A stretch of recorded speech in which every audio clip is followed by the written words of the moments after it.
मैं फिर हाजिर हूँ आपके क्लास में और आप हाजिर हैं हमारे चैनल पर। और आज हम फिर से एक बहुत ही महत्वपूर्ण टॉपिक पर चर्चा करेंगे। आज का हमारा टॉपिक आधुनिक भारत के इतिहास से संबंधित है और साथ ही साथ भारत के स्वतंत्रता संग्राम के अंतर्गत आने वाले महत्वपूर्ण घटनाओं में से एक है। तो आज का टॉपिक क्या है हमारा? 1935 ईस्वी का भारत सरकार अधिनियम। हमने देखा अंग्रेजों ने 200 साल तक भारत पर शासन किया। पहले व्यापारी बन के आए, फिर डायरेक्ट ब्रिटिश क्राउन का शासन यहाँ शुरू हो गया और इस बीच बहुत सारी घटनाएं घटी, बहुत तरह के नियम बने, कानून बने, बहुत तरह की घटनाएं घटी और इन सब के पीछे हम क्या देखते हैं कि ब्रिटिश वो अपना साम्राज्य भारत पर दिन प्रतिदिन जकड़ के रखना चाहती थी, क्योंकि इससे उन्हें बहुत अधिक फायदा था। उसके लिए उन्होंने येन केन प्राकरण जो भी हो सकता था वो करने की कोशिश की। झूठ बोला, धोखा दिया, कभी बरगलाया। जैसे कि हम बात करते हैं कि जब प्रथम विश्व युद्ध हुआ तो अंग्रेजों ने क्या कहा था कि आप हमें सहायता कीजिए प्रथम विश्व युद्ध में, तो हम आपको युद्ध के बाद औपनिवेशिक स्वराज्य देंगे। लेकिन झूठ, धोखे से सहायता ले ली गई और फिर 1919 में एक भारत सरकार अधिनियम पेश किया गया जिसे हम मॉन्टेग्यू चेम्सफोर्ड सुधार कहते हैं। यह सुधार तो पेश किया गया, लेकिन इससे भारतीय खुश नहीं हुए, क्योंकि कहा गया था कि युद्ध के बाद आपको पूर्ण औपनिवेशिक स्वराज दिया जाएगा। वो नहीं दिया गया। साथ ही साथ बहुत सारी कमियों के बाद हम देखते हैं कि उसमें प्रांतों में द्वैत शासन की भी स्थापना कर दी थी। तो आज हम 1919 के अधिनियम की ज्यादा चर्चा ना करते हुए हम आगे आते हैं कि किस तरह से 1919 अधिनियम के बाद भारत में क्या क्या घटनाएं घटती है। असहयोग आंदोलन होता है 1920 में, 22 तक चलता है, स्थगित होता है और उसके बाद स्वराज पार्टी की स्थापना होती है। और ये स्वराज पार्टी का उद्देश्य क्या होता है? विधान मंडलों में जाकर चुनाव जीत करके विधानमंडल में जाएं और वहां जाकर अपनी बातों को रखें और भारतीयों के खिलाफ जो नियम बनते हैं, जो कानून बनते हैं, उसका विरोध करके उन्हें रद्द करवा दें। ये उनका उद्देश्य था। इसी प्रकार शुरू में तो गांधी जी इसके विरोधी ही थे। इसके बाद समय आगे बढ़ता जाता है, हम देखते हैं सविनय अवज्ञा आंदोलन शुरू होता है और इस आंदोलन के क्रम में भी बहुत सारी घटनाएं घटती है। 3 गोलमेज सम्मेलन बुलाए जाते हैं जिसमें भारत की बहुत सारी समस्याओं को दूर करने की बात कही जाती है। सांप्रदायिकता जो उस समय सर उठाते जा रही थी उसे खत्म करने की बात की जाती थी, लेकिन ये सारी बातें फेल हो गई। और हम क्या देखते हैं कि इससे पहले हम देखते हैं कि 1927 में साइमन कमीशन का आना और साइमन कमीशन का असफल होकर चले जाना, उसके बाद ये गोलमेज सम्मेलन होना, गोलमेज सम्मेलन का भी असफल होना, ये सारी घटनाएं एक प्रकार से ब्रिटिशों के लाभ के लिए थी। ब्रिटिशों ने इस समय क्या किया? मौका पे चौका मारा। उन्होंने कहा कि भाई आप लोग संविधान तो बना ही नहीं सकते, आप लोग में तो कुछ है ही नहीं। एक प्रकार से चुनौती दे दी। एक लॉर्ड ब्रोकन हेड है, उन्होंने कहा कि आप लोग क्या संविधान बना सकते हैं। इस चुनौती को जवाहरलाल नेहरू ने स्वीकार किया और उनकी अध्यक्षता में नेहरू रिपोर्ट पेश किया गया। इस रिपोर्ट को कांग्रेसियों ने तो स्वीकार किया, लेकिन मुस्लिम लीग ने अस्वीकार कर दिया, जिन्ना ने इसे अस्वीकार कर दिया। इसके बाद अब आगे क्या करना है, अंग्रेजों को भी कुछ करना है। 1932 में उन्होंने सांप्रदायिक पंचायत की घोषणा कर दी, कम्युनल अवार्ड। इसके अंतर्गत उन्होंने क्या किया, वो देख रहे थे कि भारत में हिंदू और मुस्लिम के बीच 36 का आंकड़ा हो गया, दोनों एक दूसरे के विरोधी हो गए हैं, दोनों का मत बिल्कुल अलग है। इस बात का फायदा उठाते हुए अंग्रेजों ने क्या किया, 1932 में कम्युनल अवार्ड की घोषणा कर दी, सांप्रदायिक पंचायत की घोषणा कर दी। और इसके अनुसार उन्होंने क्या किया, अब जहां हिंदू मुसलमान में बटा हुआ था समाज, देश, प्रांत, अब हिंदू मुसलमान, हरिजन, ईसाई, एंग्लो इंडियन बहुत सारे भाग में बांट दिया। ये सब करने के पीछे क्या कारण था, फूट डालो और शासन करो, डिवाइड एंड रूल। इस बात का विरोध महात्मा गांधी ने किया और अंततः पूना पैक्ट के अंतर्गत इस सांप्रदायिक पंचायत को निरस्त कर दिया गया, उसे रद्द कर दिया गया। यह क्रम चलता रहा और भारतीय और कांग्रेसी अपने अधिकार और अपने मांगों को लेकर दिन प्रतिदिन मुखर होते जा रहे थे। ऐसी स्थिति में ब्रिटिश ने सोचा कि ऐसा ना हो कि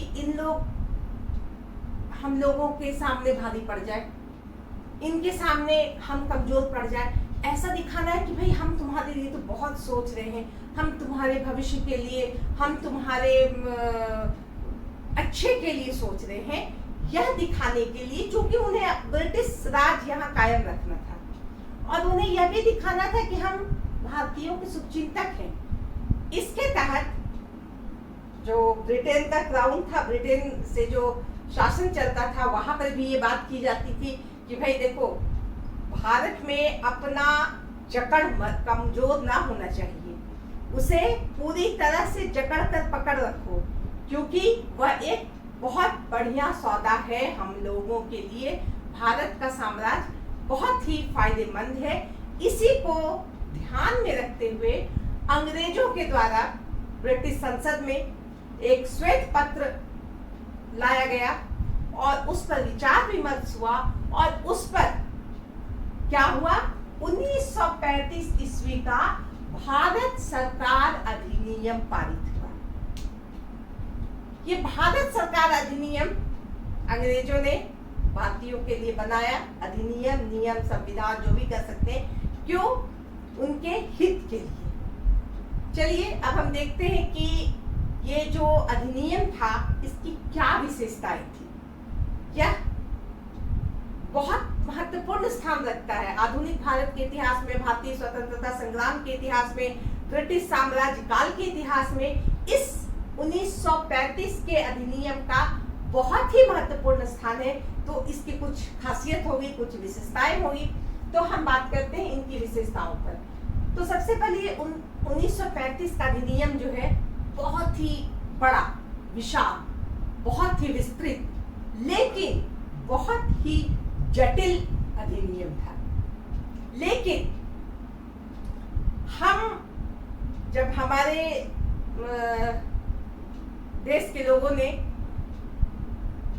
ये संविधान बनाया, तो 1935 के अधिनियम से बहुत सारी खास बातें निकाली और संविधान में, भारतीय संविधान में उसे जगह दिया। तो हम क्या कह सकते हैं कि इसमें कुछ अच्छी बातें भी रही होंगी, जिसके कारण हमारे संविधान निर्माताओं ने इससे अच्छी अच्छी बातों को लिया और संविधान में, आज के वर्तमान में जो हमारे पास संविधान है उसमें डाला गया। कहने का मतलब 1935 का अधिनियम जो है वह कुछ रूप में, कुछ तरीके से, कुछ भाग में आज के संविधान में भी शामिल है। तो अब हम बात करेंगे कि सबसे पहले इसकी विशेषता में बात करेंगे कि पहली बार भारतीय संघ की बात कही गई थी कि भारत एक संघ होगा जहां भारतीय प्रांत होंगे और जो देसी रियासत है वो होंगे। ये बहुत बड़ी बात थी। इससे पहले भारतीय संघ की चर्चा नहीं हुई थी।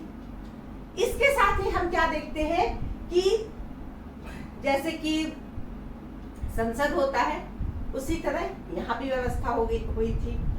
सबसे पहले जो व्यवस्था थी संघीय असेंबली थी, जिसको हम अपर सदन कह सकते हैं, उच्च सदन कह सकते हैं, और दूसरी थी काउंसिल ऑफ स्टेट। ये दूसरी निचली ये थी सब सदन। तो इस तरह से इन दोनों सदनों में हम क्या देखते हैं, ऊपर के सदन में उसमें संख्या थी 375 संख्या थी टोटल। उसमें से 125 देसी रियासत के लोगों को होना था, ये उसमें उल्लिखित था।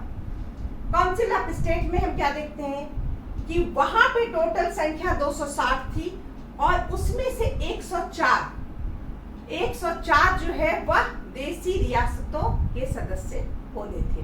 तो इस तरह से ये व्यवस्था की गई। संघ में एक सुप्रीम कोर्ट भी होता है, एक न्यायालय भी होता है, उसकी भी व्यवस्था की गई।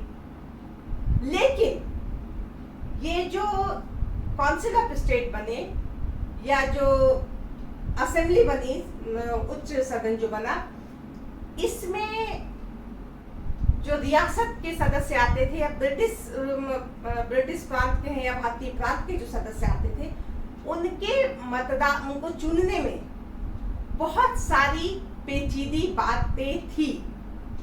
तो इसके कारण हम देखते हैं कि इसमें अच्छाई होते हुए भी कुछ बुराई थी, क्योंकि वहां के रियासतों के जितने लोग आ रहे हैं उसमें से कम 52 सदस्य रियासतों के होने चाहिए, क्योंकि जिसको मर्जी है वो आएगा। ये बात भी थी।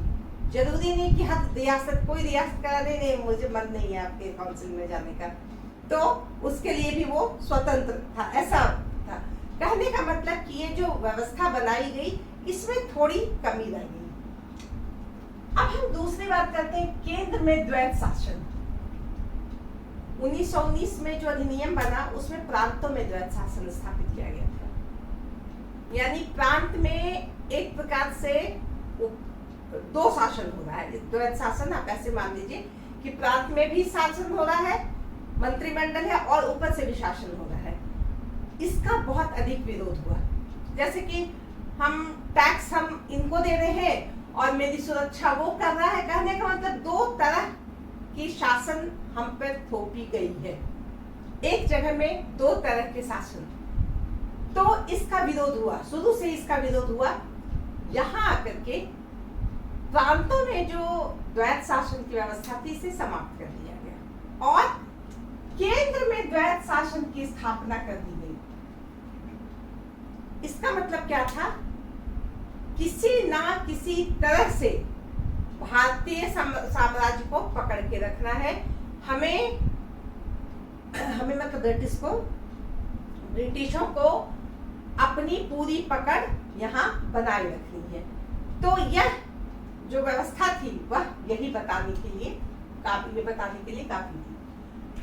इसमें हम देखते हैं द्वैत शासन में यह भी किया गया कि एक संरक्षित क्षेत्र बनाया गया, एक हस्तांतरित क्षेत्र बनाया गया। संरक्षित क्षेत्र में कुछ ऐसे विषय को रखे गए जैसे कि प्रतिरक्षा, विदेश नीति, आदिवासी कल्याण, ऐसे क्षेत्र को जो है अपने इसमें रखा गया संरक्षित में, और हस्तांतरित में कुछ बातों को रखा गया। कहने का मतलब इसके द्वारा केंद्र से पूरी तरह से अपने हाथों में बागडोर ले ली गई शासन की। अब हम बात करते हैं शासन की 3 सूची। अभी भी हम देखते हैं कि संविधान में केंद्र सूची, राज्य सूची, समवर्ती सूची है।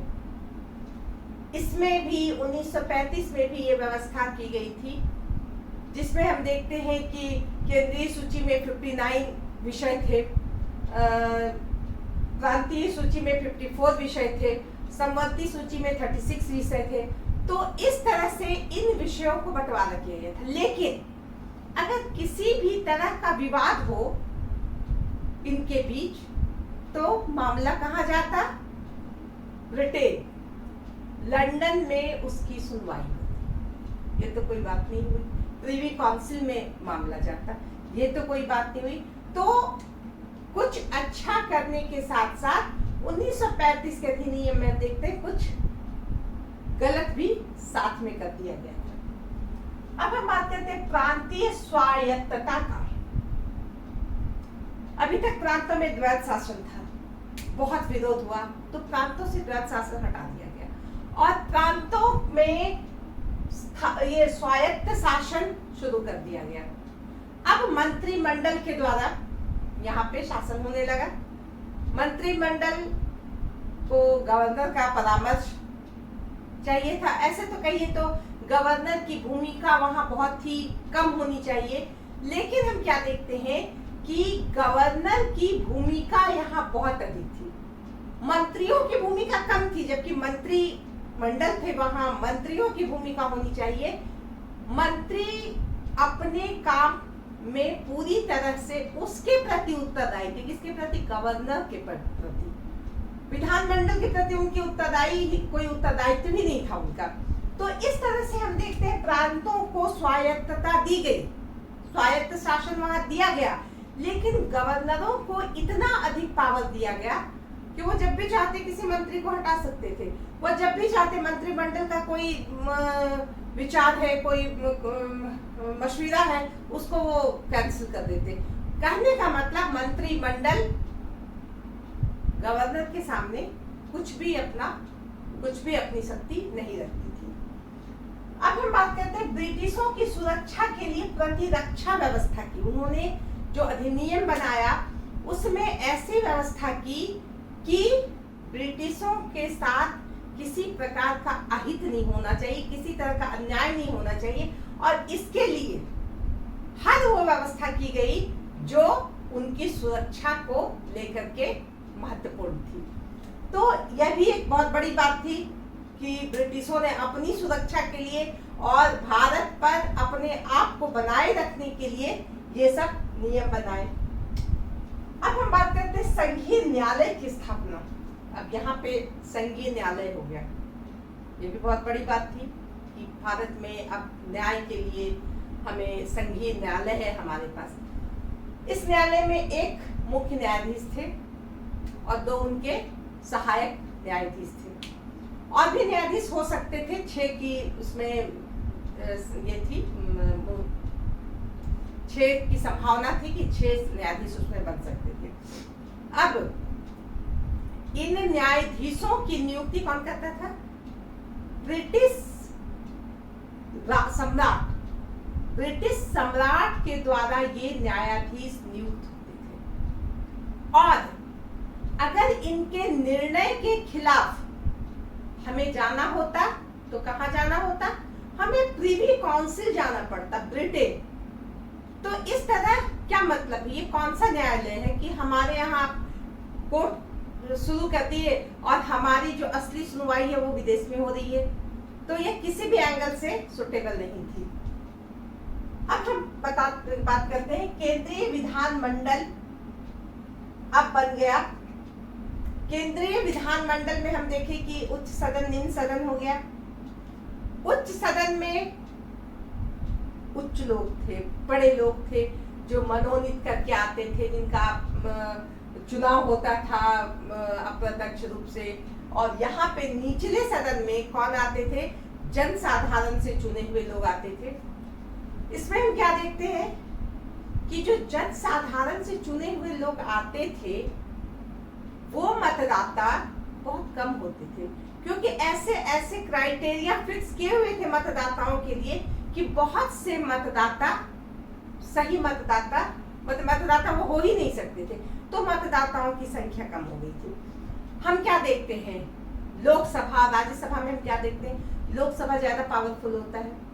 यहाँ पे उल्टा था, वो जो निचला सदन कहा गया वो उसको तो कोई अधिकार ही नहीं मिला था, ना तो उसे कोई वित्तीय अधिकार मिले हुए थे।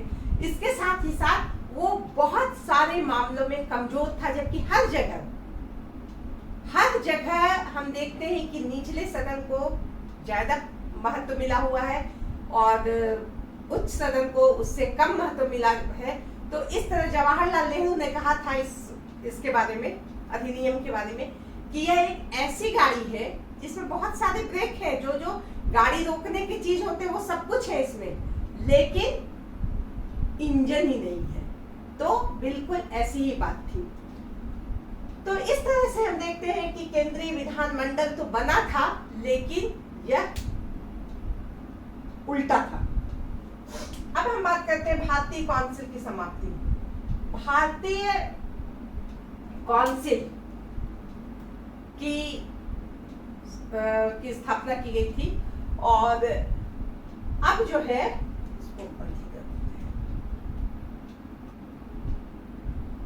भारतीय काउंसिल का बहुत विरोध किया गया था, तो इसको कैंसिल कर दिया गया था। अब ये जो है भारतीय सचिव के सलाहकार के रूप में काम करते थे।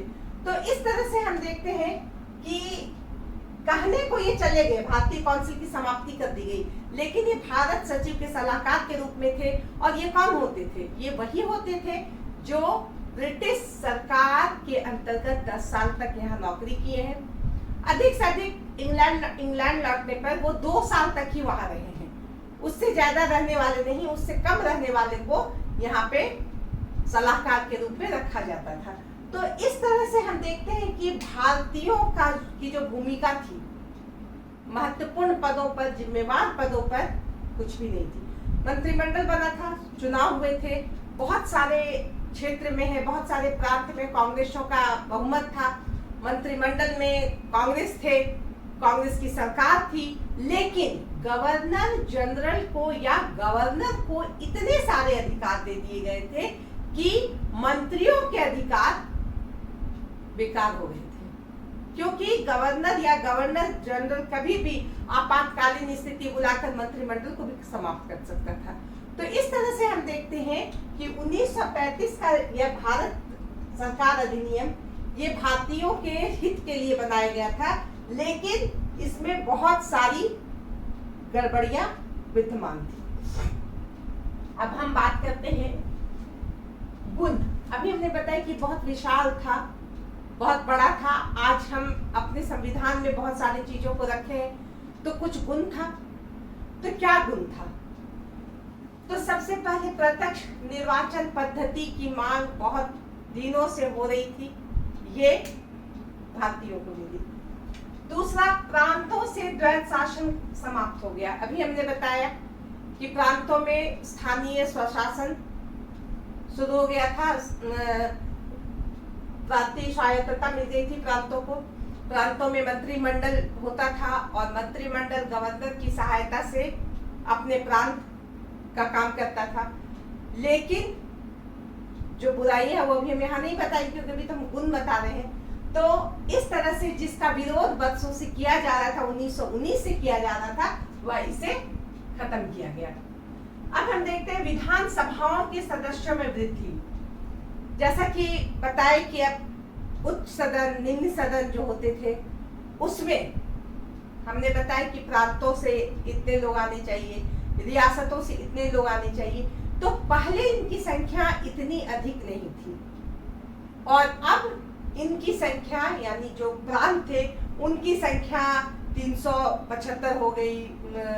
इधर हम देखते हैं निचले सदन में उसकी संख्या 260 हो गई।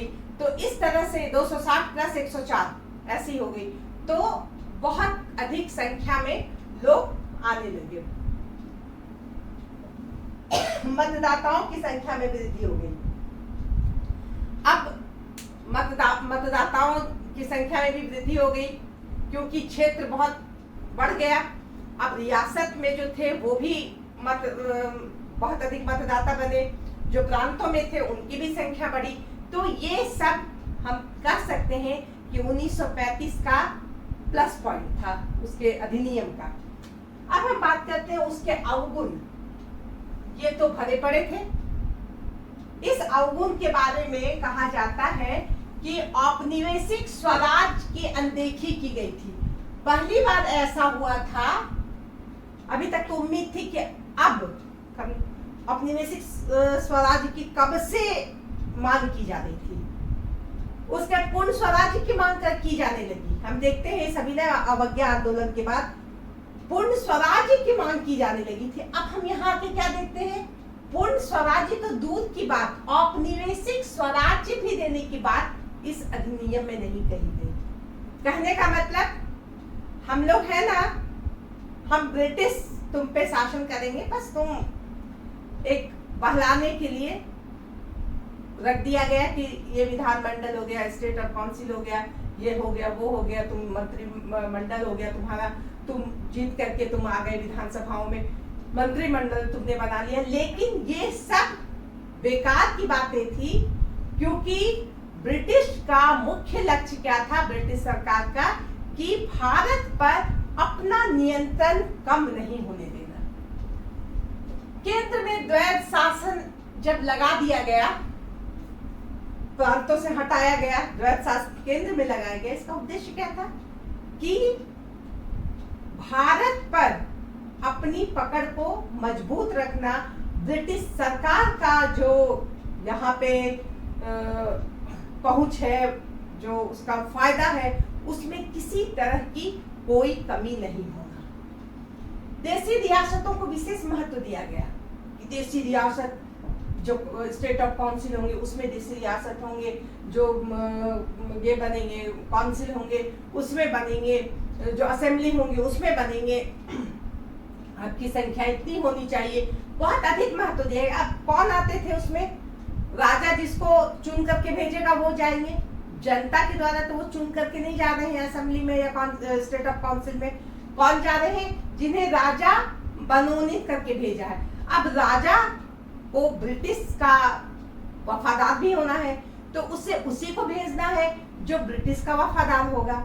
तो इस तरह की जो बातें थी उसमें हम क्या देखते हैं कि जन साधारण, आम जनता को इग्नोर किया गया, आम जनता की इच्छा को किनारे किया गया, उसे महत्व नहीं दिया गया, बल्कि राजा अपने अनुसार प्रतिनिधि भेजने लगा और ब्रिटिश अपने अनुसार यह काम करवाने लगा।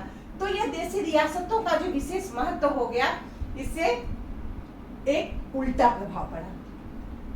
अंग्रेजी सरकार का नियंत्रण, अभी जैसा कि मैंने बताया कि इस अधिनियम में जितनी बातें की गई थी उसमें अगर गौर फरमाया जाए तो छुपी हुई बातें क्या थी कि ब्रिटिश सरकार का नियंत्रण भारत पर बना रहे हैं। क्योंकि हम बता रहे हैं कि मंत्रिमंडल हम जीत करके गए हैं, हमारा मंत्रिमंडल है, हमारा विधानसभा है, लेकिन हम विधानसभा के प्रति उत्तरदायी ना है, हम गवर्नर के प्रति उत्तरदायी हैं। गवर्नर जब चाहे तब हमें हटा सकता है, जब चाहे तब मंत्रिमंडल को भंग कर सकता है। तो ये सारी बातें जो थी यह ब्रिटिश सरकार का वर्चस्व दिखाती थी। जनतांत्रिक शासन का अभाव,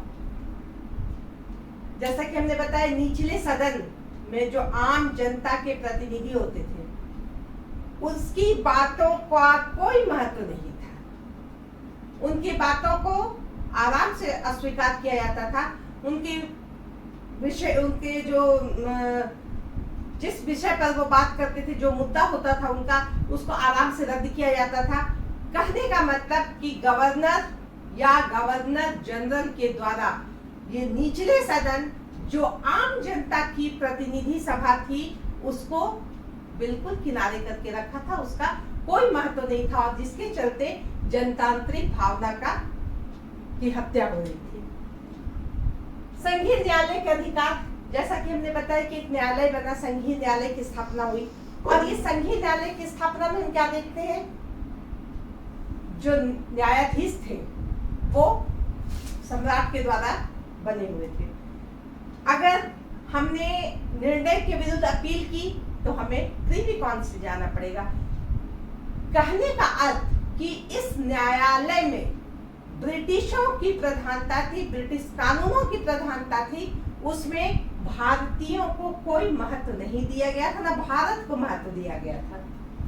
प्रांतीय शासन में दोष, जैसा कि मैंने बताया, प्रांतीय शासन में स्वायत्त शासन शुरू किया गया था और स्वायत्त शासन मंत्रिमंडल के द्वारा गवर्नर की सहायता से चलाने वाला था, विधानमंडल था, लेकिन गवर्नर ही मंत्रिमंडल पर हावी था और मंत्रिमंडल गवर्नर के सामने कुछ भी नहीं था। कहने का मतलब पूरी शक्ति गवर्नर प्रांत में और गवर्नर जनरल केंद्र में अपने हाथों में लिए हुए थे। तो इस तरह से भारत सरकार अधिनियम 1935 बहुत ही महत्वपूर्ण था, क्योंकि कोशिश की गई थी इसमें भारतीयों को कुछ देने की, लेकिन साथ ही साथ हम देखते हैं कि ब्रिटिशों ने अपने वर्चस्व को कम होने की कोशिश, कम नहीं होने दी किसी भी तरह से, लेकिन फिर भी कुछ कुछ बातें थी। हम बात करते हैं ये 3 सूचियां जो बनी, उसके अलावा ये संघीय न्यायालय की स्थापना हुई, प्रत्यक्ष प्रांतों में द्वैत शासन समाप्त हुआ, मतदाताओं की संख्या में वृद्धि हुई। ये सारी बातें ऐसी थी जो भारतीयों के लिए सही रही और उसका फायदा भविष्य में मिला। तो इसके साथ ही मैं आज का यह चैप्टर यहाँ समाप्त करती हूँ। धन्यवाद।